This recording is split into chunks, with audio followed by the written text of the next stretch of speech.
Hey everyone, I'm Fox with FoxeoGames, and this is Shadowgate for the PC, the 2014 remake. Shadowgate is heavily based on the original MacVenture series title of the same name, which debuted in 1987 in black and white on the Apple Macintosh. It was later remade for the Nintendo Entertainment System in full color. There was also a less popular sequel on the Nintendo 64, as well as a few other remakes on other platforms. If you're like me, you absolutely loved playing Shadowgate on the NES, even if it was a bit cryptic and confusing at times. I played the game for endless hours, and I've since replayed it at least a dozen times.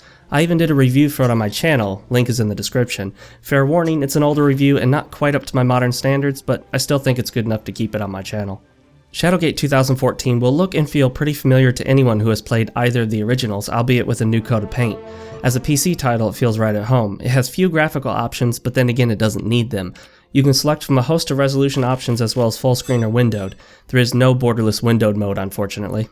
Interestingly enough, there are options for retro audio, which includes the music, as well as retro text, graphics, commands, and screen transitions. Unfortunately, the retro graphics are nothing more than a pixelation filter applied to the current artwork. The game is 2D and thus requires no 3D options like anti-aliasing and the like. You can control the volume for sound effects, music, and cinematics.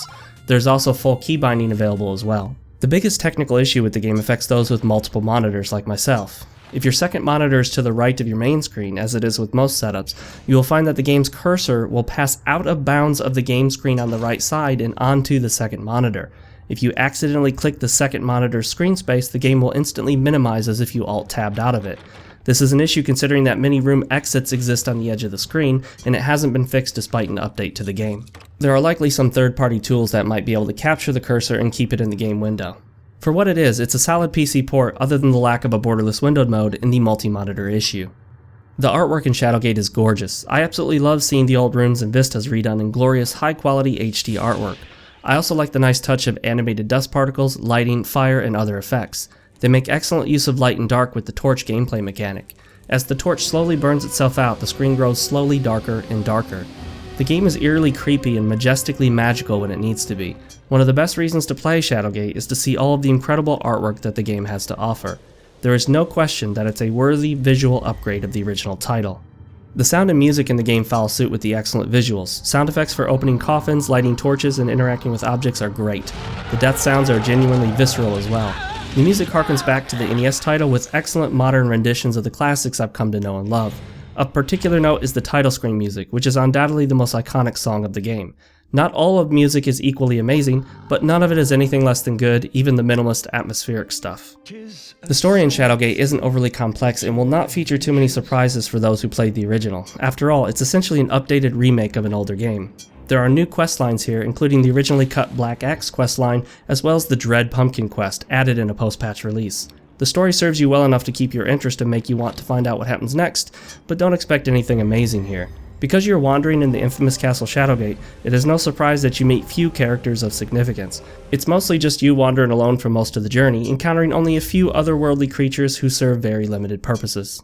The gameplay in Shadowgate is your traditional first-person view point-and-click adventure game. You can interact with the game world entirely through the mouse, or you can use keyboard shortcuts if you'd like. When you click on an area of the screen that you can interact with, you'll see a list of commands to choose from. Depending on what difficulty you select, some commands may automatically gray out to indicate they are not available. Players who find these games difficult will want to set the game to a lower difficulty, obviously.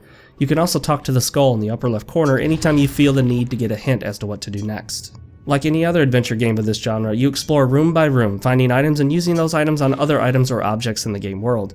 You solve a variety of mostly simple puzzles. Unfortunately, some of the overly cryptic puzzles remain from the original game, along with a few new ones that are probably a bit more obfuscated than they need to be. Additionally, the game can also become unwinnable, either by completely running out of torches due to the player's failure to find more, or by dying through another time-based element of the game.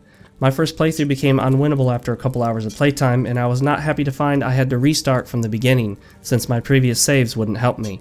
The torch mechanics, as well as possibly some other mechanics, means the game is essentially running on a timer. I recommend saving often and keeping lots of different saves as you progress. So what's the verdict? Shadowgate is a visually stunning, beautiful sounding remake of the original game, albeit with a few of the original game's annoying quirks and troublesome puzzles. If you like point-and-click adventure games, Shadowgate is an easy recommendation, even at the current full price of $14.99 on Steam. If you manage to find it on sale, it's been seen as low as $3.74. However, if you aren't sure about this genre and you haven't tried one out yet, you'd be better off waiting for a sale before you give this one a test drive. Have you played the new Shadowgate remake, and if so, what did you think of it? How does it compare to the original in your opinion? If you liked the video, give it a thumbs up, leave your comments below, I love reading them all. Subscribe to the channel if you haven't already, and don't forget to check the video description for links to Twitter and such. As always, I'm Fox with FoxeoGames, and I'll see you around.